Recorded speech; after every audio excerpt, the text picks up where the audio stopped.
Oke, assalamualaikum warahmatullahi wabarakatuh. Selamat pagi, teman-teman. Waalaikumsalam warahmatullahi wabarakatuh.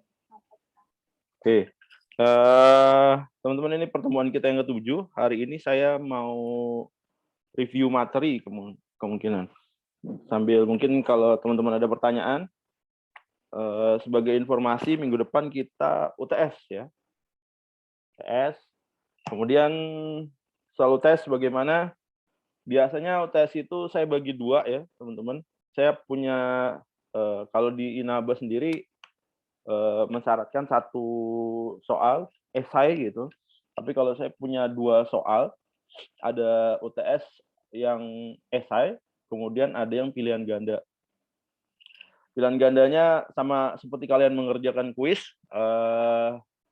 yang biasa kalian lakukan tiap minggu ya. Oke.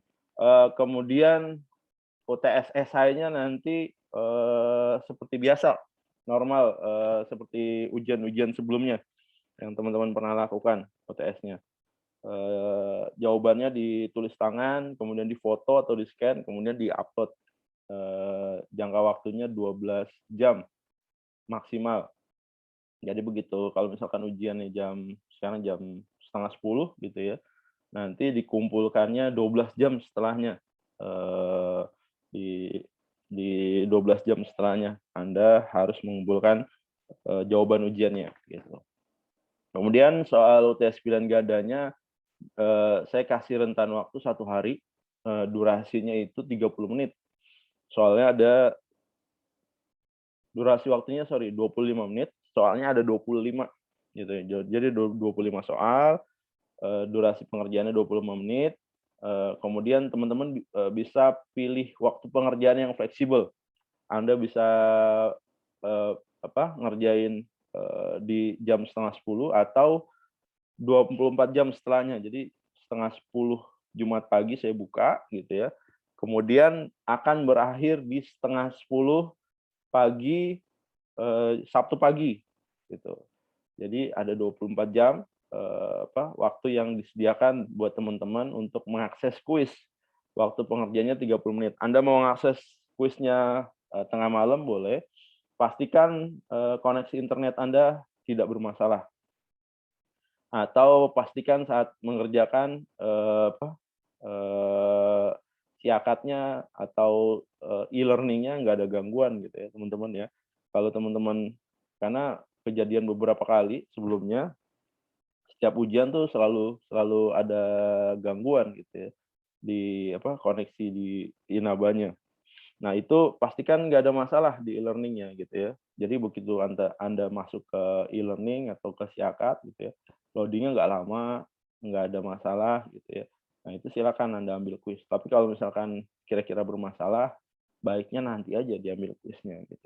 Diambil UTS-nya, UTS untuk pilihan ganda. Jadi ada dua ini ya, teman-teman ya. Ada dua versi UTS saya, pilihan ganda dan esai. Kemudian boleh nggak ujian susulan? Saya nggak menyelenggarakan ujian susulan, teman-teman. Kenapa? Karena soal pilihan gandanya saya kasih rentan waktu 24 jam. Gitu. Dari Jumat pagi sampai Sabtu pagi. Nah, itu saya rasa kalau teman-teman ada punya keperluan pagi gitu, Anda bisa ngerjain malam gitu. Sebelum tidur atau subuh hari gitu, begitu bangun tidur Anda bisa ngerjain, atau besok paginya gitu ya.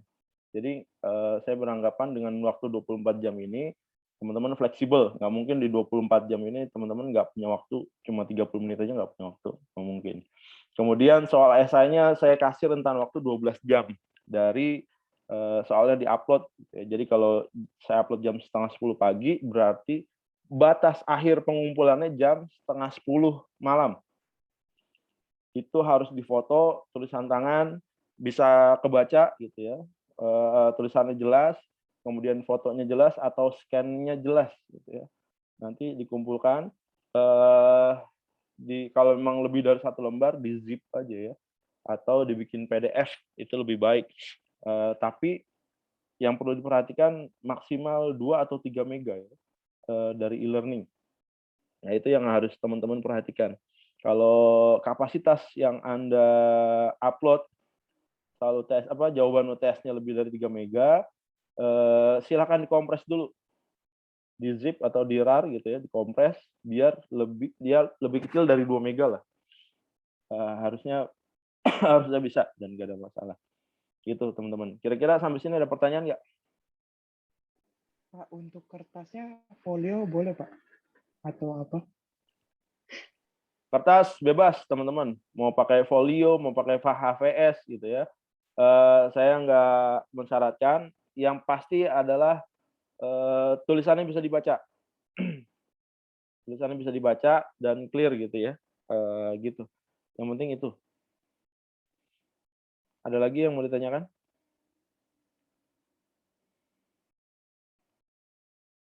Silakan yang mau nanya.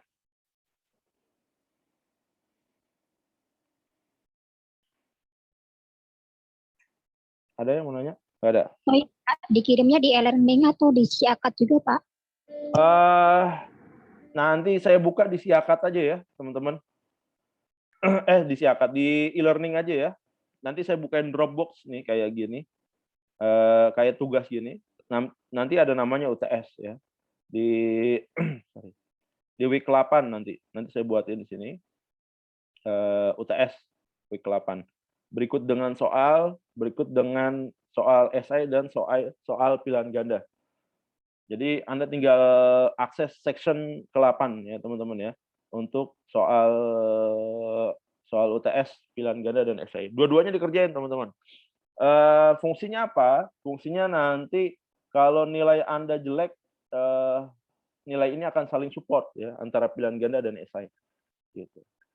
Makanya saya nggak menyelenggarakan ujian susulan gitu ya.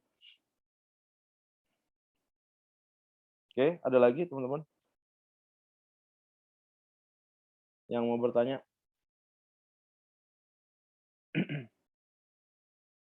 Ada yang mau ditanyakan yang lain?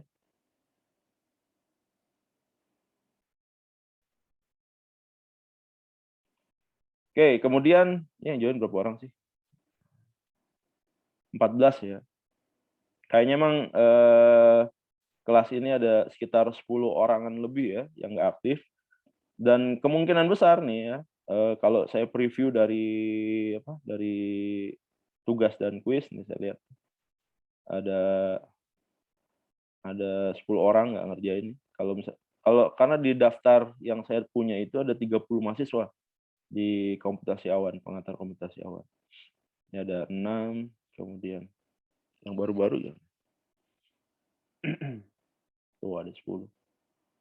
Kayak konsisten nih, 10 orang ini memang nggak gitu aktif ya. Ini cuma ngerjain kuis aja, tugasnya nggak ngerjain gitu. Mungkin yang ini ada tugas kelompok ya. Tugas kelompok gini ya teman-teman ya. Tugas kelompok setiap orang harus upload ya teman-teman ya. Bukan cuma satu orang aja. Jadi misalkan satu kelompok 3 orang, tiga-tiganya upload ya. Tiga-tiganya upload tugas yang sama. Jadi saya bisa nilai ya. Karena saya nilainya langsung dari e-learning. Karena dari e-learning ini nanti dia akan nge-link ke Siakat, nilainya langsung muncul. Kalau misalkan teman-teman coba perwakilan aja yang ngirim, satu orang dari 3 orang di kelompok, nanti saya harus nginput lagi satu-satu, jadi repot. Mendingan tiga-tiganya ngupload ya. Kemudian nggak bosan-bosan saya ingetin, jangan lupa ngerjain kuis, jangan lupa ngerjain tugas ya. Untuk kuis di week 7 ini gitu ya. Saya sudah siapkan kuis di week 7. Ini waktu pengerjaannya nggak 5 menit, teman-teman. Waktu pengerjaannya 30 menit. Soalnya ada 25 soal. Ini sebagai latihan Anda sebelum UTS. Nanti UTS-nya modelnya sama seperti ini. Soalnya ada 25, tapi waktu pengerjaannya cuma 25 menit. Jadi satu soal itu 1 menit. Jadi saya harapkan teman-teman yang mengakses kuis di week ke-7 ini bisa sekalian latihan ya sebelum UTS. UTS-nya minggu depan ya. Oke. Kemudian jangan lupa kuis dan tugas. Nah, ini saya mau review aja.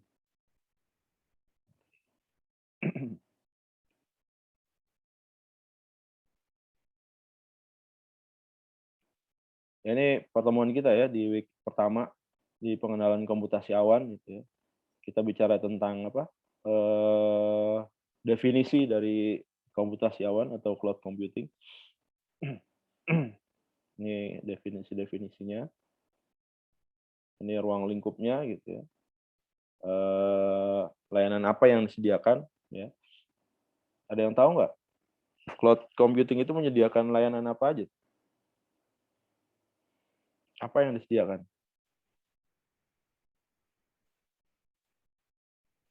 Silakan yang tahu.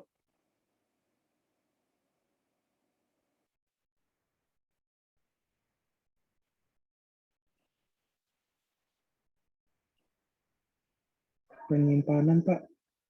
Apa? Layanan apa? Siapa tadi? Layanan penyimpanan. Penyimpanan apa, Mario? Storage, Pak, biasanya. Storage. Selain storage, apa lagi?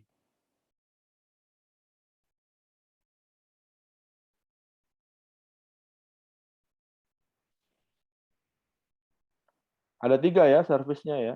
Satu storage. Yang kedua apa?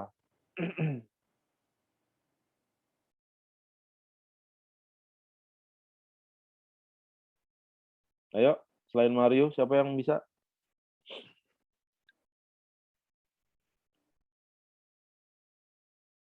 Vivin Kurnia gimana? Selain storage?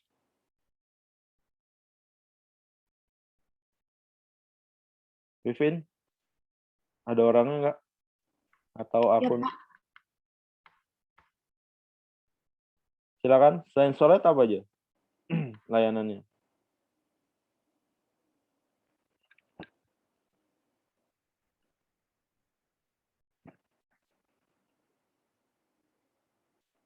Apa, Vin?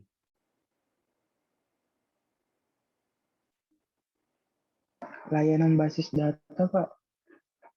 Vivin dulu, Vivin. Apa yang service yang diberikan dari cloud computing? Tadi Mario udah jawab storage. Terus yang berikutnya apa ya? Ada 3 ya, servisnya ya. Gimana, Vivin?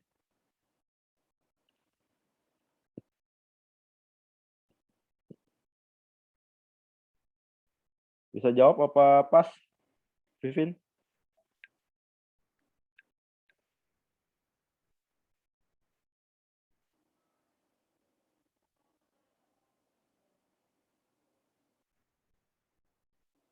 Gimana, Vivin?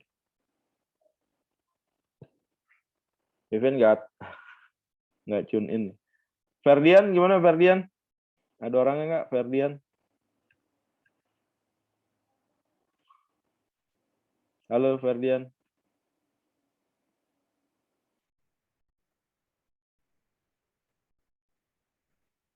Ferdian nggak ada. Kayaknya banyak akun kosong. Hanifah?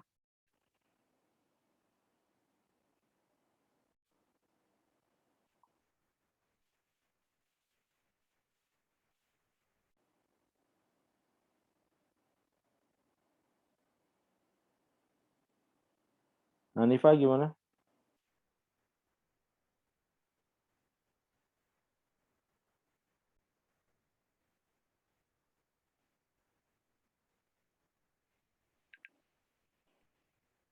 Wah, nggak jawab juga nih Hanifah.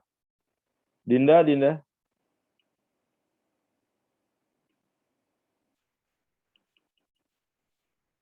Iya Pak, kenapa? Silakan dijawab pertanyaan saya. Maaf Pak, saya masih di jalan. Pergi.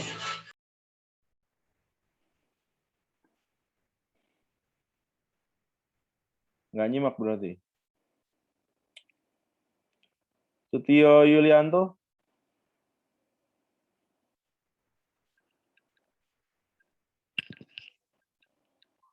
Setio Yulianto. Iya, Pak. Silakan dijawab. Jadi pertanyaannya apa ya, Pak ya? Ini jaringannya. Jaringannya, Pak, keluar masuk ini.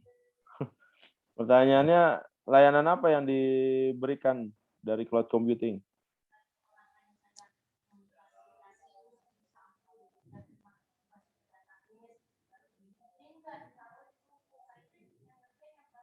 Server jaringan. Jaringan. Iya, server jaringan. Server jaringan maksudnya gimana? Hmm,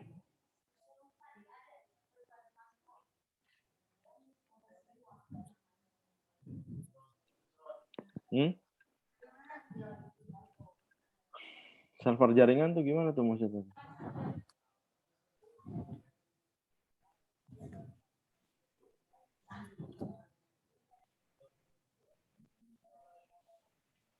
Gimana? Mau menjelaskan atau pas? enggak, belum terlalu paham yang. Belum terlalu paham. Waduh, Iya.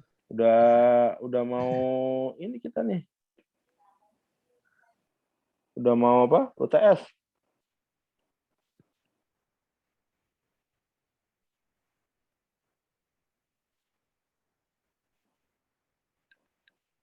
Kalau Devani gimana Devani?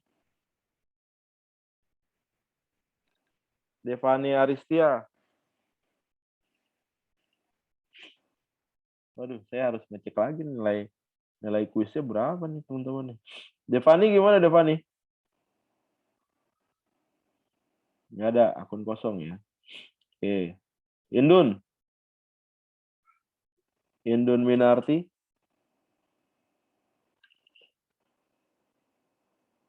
Indun Minarti ada? Ada, Pak. Ya, jawab silakan. 3 layanannya itu sebagai software, terus Hmm. buat platform, sama Software, infrastruktur. software terus Software, platform, sama platform sama infrastruktur. infrastruktur ya. Software biasa disebut apa kalau software? Software biasanya dia SaaS, Pak. SAS itu apa? Kepanjangan. Software as a service. Software as a service. Kemudian kalau platform, Platform.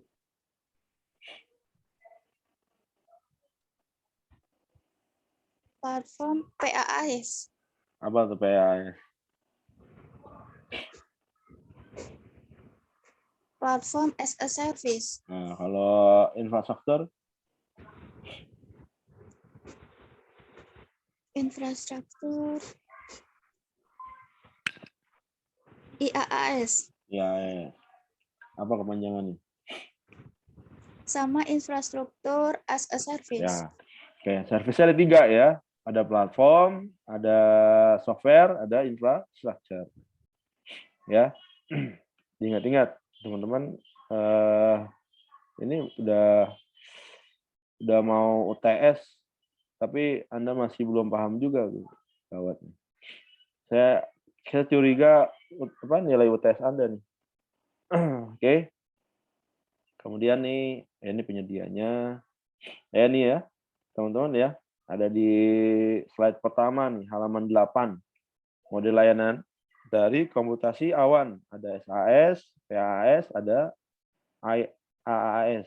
Ada software as a service. Nah, ini Anda sering bersentuhan langsung kan dengan software as a service. Ada platform as a service. Ini mungkin beberapa dari Anda juga pernah bersentuhan dengan platform as a service atau dengan infrastructure as a service. Kalau Anda nanti kerjanya sebagai developer gitu ya, mungkin Anda sering bersentuhan dengan platform as a service atau lebih dalam lagi ke infrastructure ya. Oke, ini layanannya ya kan ya. Kalau SAS itu biasanya end user, kalau PaaS itu biasanya application developer, Anda programmer gitu ya. Nanti Anda sering bersentuhan dengan platform as a service atau Anda kerjanya malah nanti jadi planner ya. Planner buat apa? Buat orang yang butuh cloud gitu ya. Nanti Anda yang planningin, mungkin nanti Anda akan masuk ke dalam network architect ya. Oke, ini ada penjelasannya. Silakan Anda baca sendiri nanti. Saya nggak akan ngulang ya. Ini model penyebarannya ada apa? Ada yang private ya. Kemudian ada yang hybrid. Hybrid itu gabungan antara private dan public, ada yang public. Kalau private itu dia apa? Lebih secure gitu ya. Kalau yang hybrid itu gabungan keduanya, kalau yang public less secure ya dari sisi keamanan. Cuma bisa nggak diakalin? Bisa. Pakai VPN, virtual private network ya. Tapi nanti ada masalah delay time-nya aja nanti saat Anda mengakses, tergantung dari kualitas VPN-nya. Ya. Nanti Anda tinggal baca sendiri nih, public, private sama hybrid. Ada juga community cloud ya. Community cloud biasanya melibatkan beberapa organisasi atau melibatkan satu organisasi yang memang punya banyak cabang di seluruh Indonesia ya. Biar lebih apa? Biar lebih irit. Karena kalau dia langganan satu-satu ke data center, ke cloud company, boleh jadi nanti cost-nya lebih besar. Ya, ini keuntungan-keuntungannya, kemudian ada isu-isunya ya. Ini bab 1, week 1 kita bahas ini. Kemudian berikutnya saya refresh di bab kedua.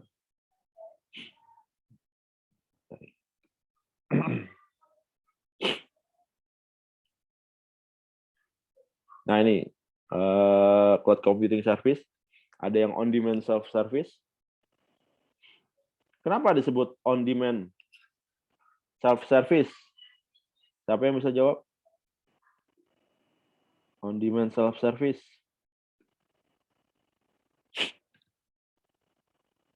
Siapa yang belum mau bagian? Muhammad Zakaria. Kenapa dia on demand self service? Muhammad Zakaria.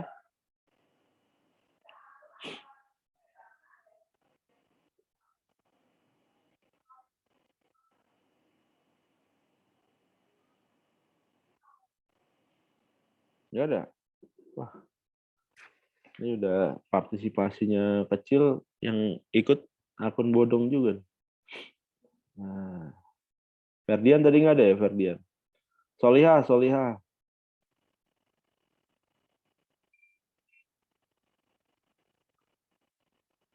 Yang nggak ada kita delete aja, remove-in aja.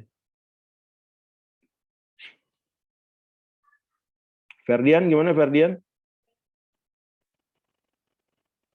Nggak ada juga. Kalau nggak ada saya remove ya.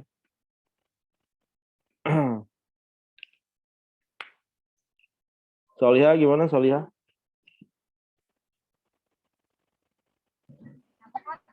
Ya, silakan jawab.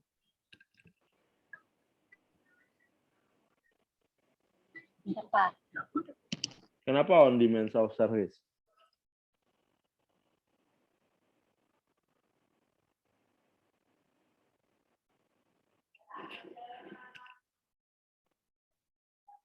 Pengertian on demand apa sih, Solihah?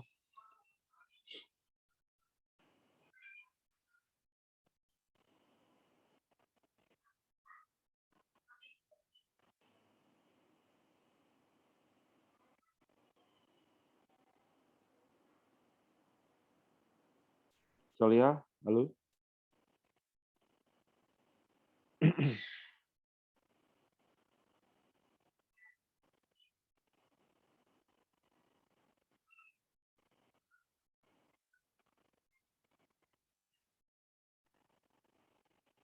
Gimana, Solihah? Mau jawab atau pas? Hah? Gimana, Solihah?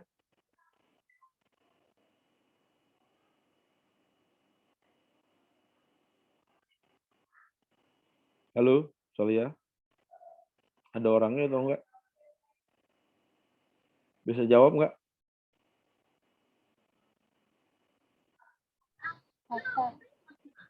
Gimana?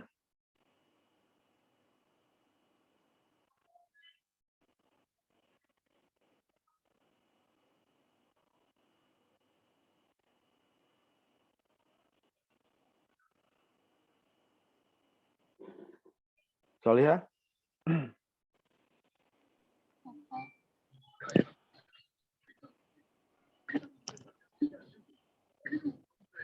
Halo, Soliha? Pas, Pak. Pas. Oke, Muhammad Afif gimana? Nah, jadi itu sesuai permintaan pelanggan ya, Pak? Sesuai permintaan pelanggan. Mm-mm. Oke. Jadi on demand service ya berdasarkan kebutuhan, bukan sesuai permintaan pelanggan. Jadi berdasarkan kebutuhan dari pelanggannya. Bagusnya adalah, enaknya adalah dia adaptif ya. Jadi kalau misalkan once kita butuh mendesak dengan kebutuhan storage yang besar gitu ya, maka dia akan fleksibel untuk adjustment ya. Oke, ini broadband network access, nanti Anda bisa baca resource pooling, ini rapid elasticity ya. Measure service itu terukur setiap yang digunakan oleh usernya atau kliennya itu bisa diukur berapa besar penggunaannya. Sama kayak Anda pakai PAM aja ya. Itu kan Anda bisa mengukur pemakaian Anda hari ini, pemakaian Anda 1 bulan ke depan itu berapa besar, Anda bisa mengukur. Ada patokannya. Kemudian ini layer-layernya ya, ada client, application, platform, infrastructure, dan juga server. Client itu apa? Nanti Anda bisa baca. Application kayaknya Anda udah. Ya. Infrastructure juga udah lazim. Nah ini sistem arsitekturnya ya. Ada front end, ada back end biasanya. Kalau Anda bikin program kan gitu ya. Ada khusus orang yang develop front end-nya, ada khusus orang yang develop back end-nya. Ya, kalau front end itu biasanya berhubungan langsung ke customer, makanya UI-nya itu memang harus semenarik mungkin, kemudian harus semudah mungkin, memudahkan user untuk menggunakan. Bahkan itu harusnya di trial dulu sebelum di launch gitu ya. Itu di try dulu ke beberapa orang. Kira-kira begitu dikasih orang tersebut ada kesulitan nggak dalam mengoperasikan. Jangan sampai begitu di trial ternyata orang tersebut merasa kesulitan. Kalau udah ada kesulitan gitu, baiknya diperbaiki lagi, di redesign lagi, ya. Kalau misalkan nggak ada dilakukan testing di awal, kemudian sudah terlanjur disebarkan ke pelanggan yang lebih luas, begitu ada trouble dalam penggunaan, boleh jadi nanti aplikasi Anda nggak bisa digunakan nanti, malah ditinggalkan orang. Ini sistem arsitekturnya ya. Ini layan-layanannya dari cloud computing ya, mengarah ke masing-masing cloud client ya. Ini contoh-contohnya ya. Kemudian week kedua, week ketiga.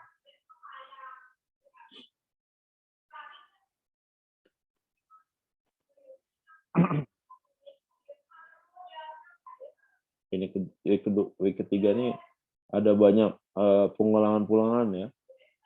Ini materinya Pak Faisal ya. Karena waktu itu sebenarnya dari awal itu dosen koordinatornya Pak Faisal. Cuma memang dari tiap dosen koordinator itu harus bikin materi, bikin perencanaan RPS-nya mau kayak gimana 1 semester ke depan gitu ya. Cuma Pak Faisal nggak memenuhi itu di pertemuan keempat kalau nggak salah, keempat atau kelima dialihkan ke saya. Ini pertemuan ketiga, ini masuk materinya Pak Faisal. Ini model layanan cloud computing-nya, bicara tentang manajemennya, kemudian payment plans, kemudian delivery models, deployment model, sama key karakteristik ya. Manajemennya ini integrated, payment plans-nya bisa pay per use atau subscription. Subscription itu dibatasin biasanya. Anda berlangganan berapa gitu, 2 giga atau 2 tera, misalkan, ya udah harus batas itu. Kemudian software as service, ini delivery modelsnya ini, layanan yang dikirim gitu ya. SaaS, PaaS sama IaaS ya. Kemudian deployment modelnya ada yang private cloud yang saya udah bahas di pertemuan sebelumnya nih. Kemudian ada community cloud, ada public cloud, ada hybrid cloud. Kalau hybrid cloud itu gabungan antara private dengan public ya. Kalau community cloud itu biasanya di satu organisasi yang lumayan besar, atau bisa juga di beberapa organisasi ya, lebih dari satu organisasi. Tapi nanti dia punya agreement ya, punya agreement untuk saling terhubung dan terkoneksi. Ya. Ini key characteristiknya on-demand service, self-service, ini yang udah saya bahas minggu lalu. Ya. Kemudian broadband network access, basis polling, rapid elasticity, sama measure service, ini yang tadi kita udah sama-sama bahas. Ya ini materinya pengulangan aja di section ketiga. Masuk kita ke section keempat.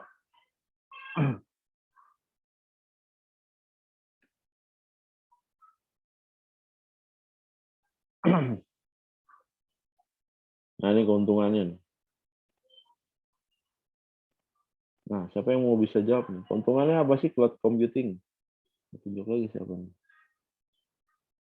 Sutio Yulianto. Tadi ada orangnya, Sutio. Halo, Sutio. Nggak ada ya? Oke, kita remove aja kalau nggak ada. Saya Pak. Silakan. Siapa nih yang ngomong? Dinda. Ya, Dinda. Silakan, Dinda. Apa keuntungannya? Untungannya murah Murah. Terus? sama ramah lingkungan. Kenapa dia ramah lingkungan? Karena Kenapa dia ramah lingkungan?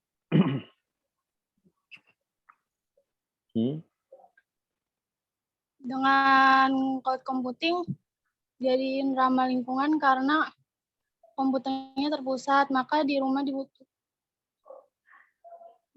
dibutuhkan lebih sedikit listrik, jadi sangat menghemat.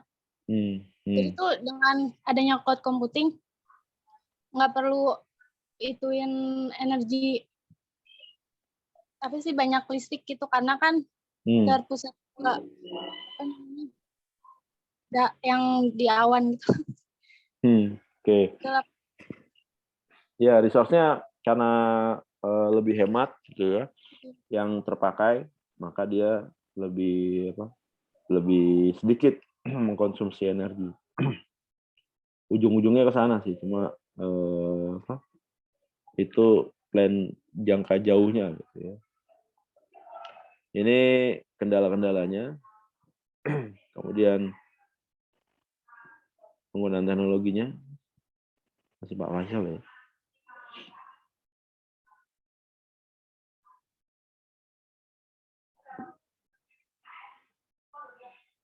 Taksonomi, kemudian peluang dan tantangannya. Nah, ini keuntungannya. Keuntungannya pasti lebih untung ya, lebih hemat lah, bukan lebih untung. Lebih hemat. Kita hanya menggunakan sesuai dengan kapasitas yang kita gunakan gitu ya.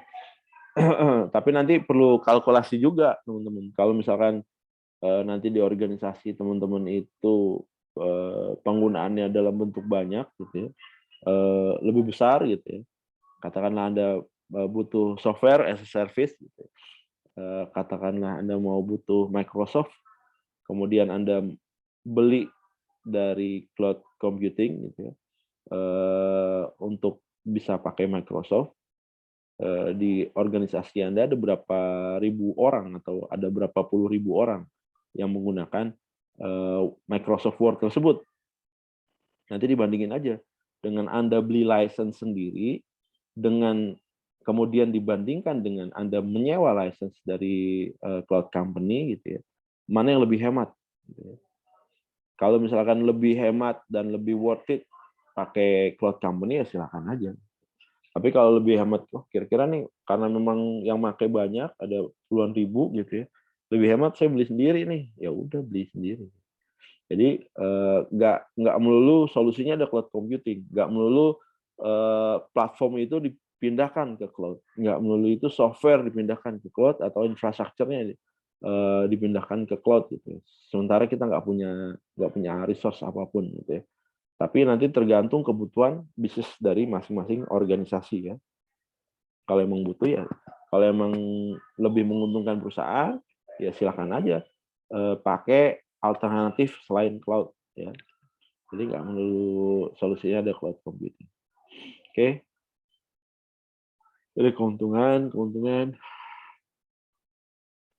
kelemahan. Nah, kelemahannya apa nih dari cloud computing? Siapa nih yang bisa jawab? Saya tunjuk lagi nih. Tinggal 11 nih dari 30. Pak, saya mau jawab, Pak. Siapa? Devani, Pak. Ya, Devani, silakan. Kerugian atau kelemahan cloud computing itu tidak bekerja dengan baik pada koneksi kecepatan rendah. Fitur mungkin terbatas, data melambat, data yang disimpan mungkin tidak aman, data yang tersimpan dapat hilang.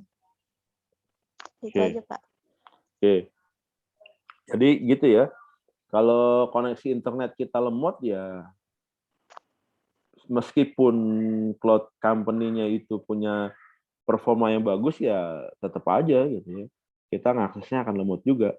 Tapi kalau misalkan koneksi internet kita bagus gitu ya, kemudian cloud company-nya bagus ya itu akan jadi add value. Kemudian perihal dengan data nih masih kalau di Indonesia masih ini ya, masih dalam debatable ya. Khususnya data-data yang menyangkut data informasi pribadi. Informasi pribadi dari pelanggan atau dari customer. Atau mungkin data pribadi untuk siapa? Masyarakat gitu ya. Pemerintah mau katakanlah Dukcapil gitu ya. Dukcapil mau mengcloudkan data yang dia punya ke dalam cloud company. Nah, itu masih jadi isu tuh. Kira-kira worth it nggak dimasukin ke cloud company? Apa aman gitu?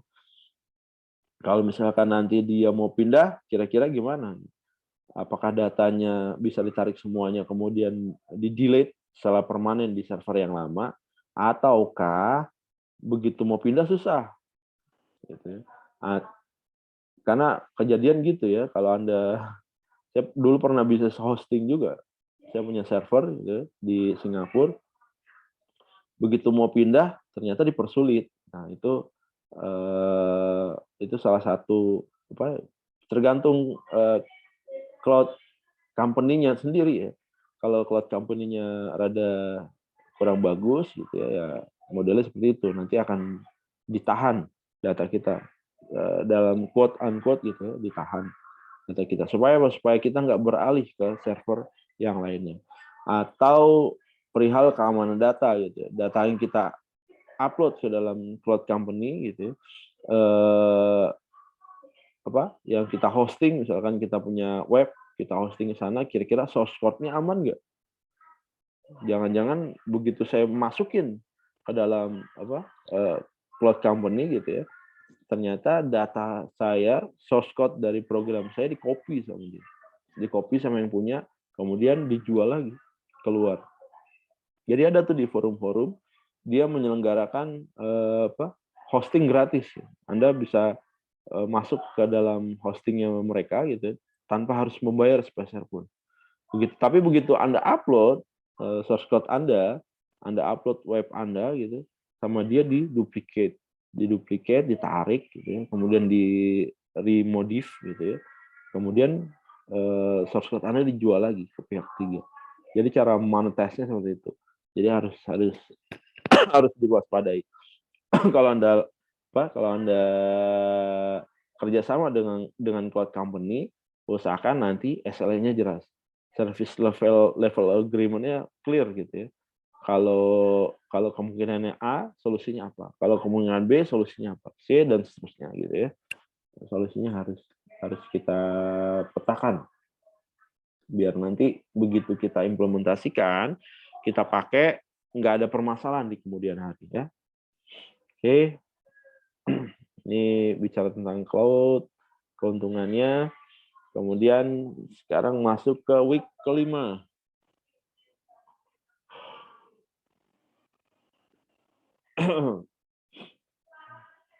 Ini udah masuk materi-materi saya nih. Week 5 sampai pertemuan terakhir nanti masuk materi saya. Saya mengambil dari beberapa buku ya. Silakan nanti dicek di daftar pustakanya. Ini istilah-istilah arsitektur. Ini arsitektur cloud ya, yang ada 4 ini.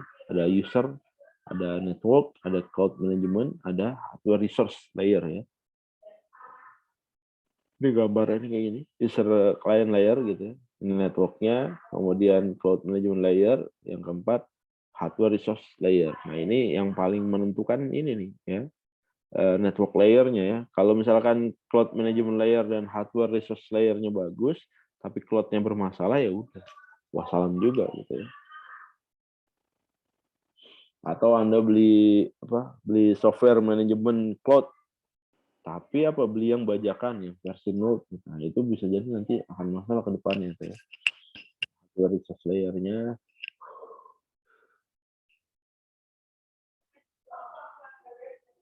Anatomi, kemudian network connectivity.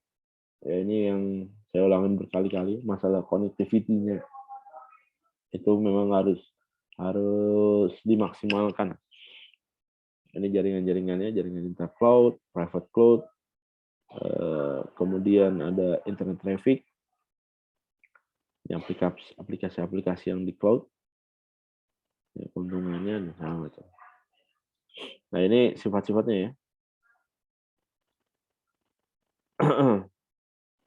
Dia harus multi tenancy, elasticity, heterogeneous, kemudian quantitative measurement, sama the on-demand service gitu ya. Nah itu harus saling support. Oke, lanjut ke pertemuan ke-6. Waktu saya tinggal 4 menit. Kemarin. Nah, close. Pertemuan 6 materi. Pertemuan 6 ini kita bicara tentang manajemen and migration. Nih aplikasi-aplikasi cloud-nya yang minggu kemarin ya. Minggu sebelumnya nih yang udah dibahas. Elasticity, penggunaan kuantitatif, on-demand service, manajemen cloud. Nah, ini mengelola infrastruktur cloud ya. Karena dia sebagai backbone di beberapa bisnis, maka ini sangat amat menentukan ya bagi perusahaan-perusahaan yang memang mengedepankan QoS ya, quality of service ya. Nah ini harus diperhatikan nih saat kita nyewa cloud, benar nggak nih perusahaan performanya gimana? Sama kayak kita beli susu misalkan di Tokopedia atau di Shopee atau di Bukalapak, kita pasti ngeliat reviewnya kan, review dari orang yang menggunakan jasanya sebelum. Kalau reviewnya banyak yang jelek ya mendingan kita cari penjual lain aja gitu ya. Kita cari perusahaan-perusahaan lain.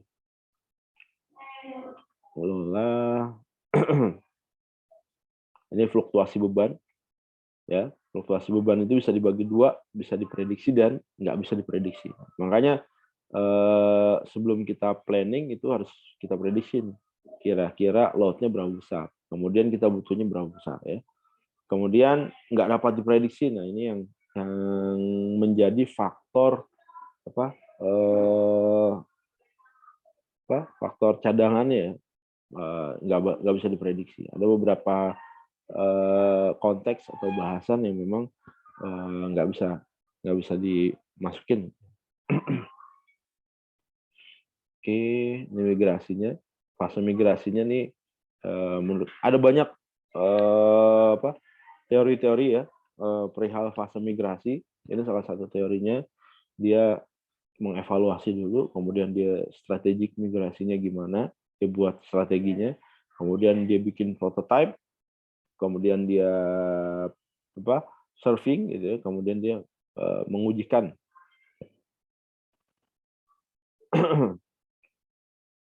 Ini penjelasannya tadi dari fase migrasinya.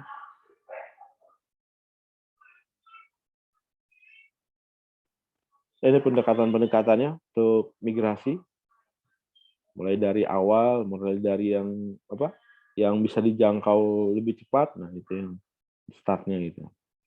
Jangan fokus kepada bagian-bagian yang terlalu complicated, jangan terlalu fokus. Nanti yang simpel-simpel malah ketinggalan. Apalagi dari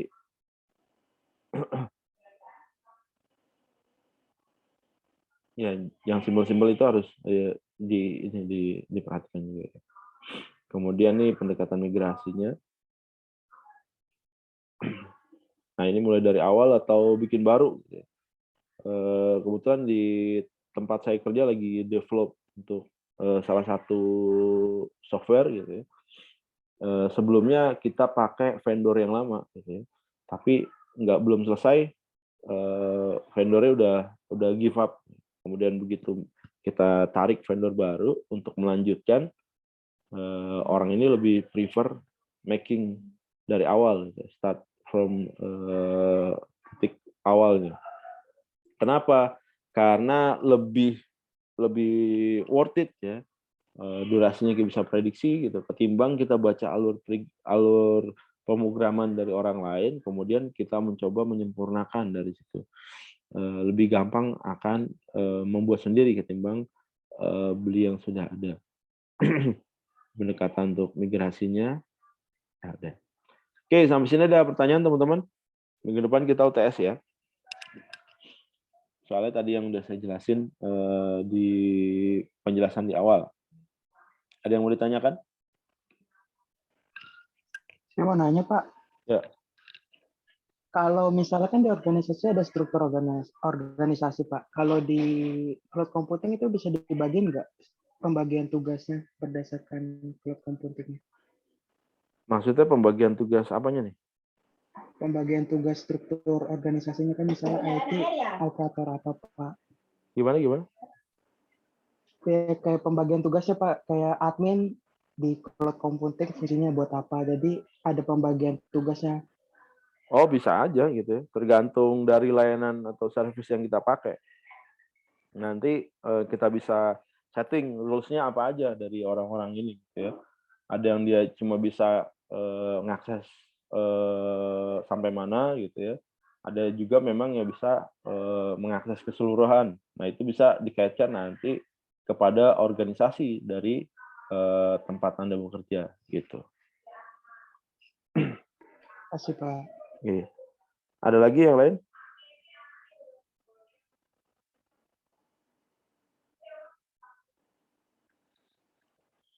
Nggak ada? Oke. Udah 10.32. Kalau nggak ada, saya cukupkan. Kuliah di week ini saya nggak mengajukan pertanyaan, gitu ya. Cuma yang saya mau himbau, teman-teman mayoritas kayaknya pengetahuannya masih jauh. Saya sarankan Anda belajar dulu nanti sebelum mengerjakan soal UTS, untuk UTS yang esai ataupun pilihan ganda. Jangan sampai begitu Anda buka, udah ngakses, ternyata Anda nggak bisa jawab. Karena cuma 1 kali attempt ya untuk soal UTS pilihan gandanya. Kalau Anda udah masuk, kemudian Anda keluar, maka otomatis dia akan memberikan nilai. Misalkan Anda cuma baru input 5 jawaban, ya udah dinilai cuma 5 itu aja gitu ya. Jadi saya sarankan Anda belajar dulu sebelum mengakses soal UTS-nya. Oke, jangan lupa kerjaan tugas, kerjakan kuis ya. Tugasnya dari week ketiga yang belum, silakan dilengkapi. Kalau sudah saya nilai, biasanya udah nggak bisa lagi Anda melengkapi. Itu aja yang bisa saya sampaikan. Terima kasih atas perhatiannya. Selamat pagi. Assalamualaikum warahmatullahi wabarakatuh. Waalaikumsalam warahmatullahi wabarakatuh, Bapak. Makasih ya, Bapak. Ya, Masih, Pak. oke.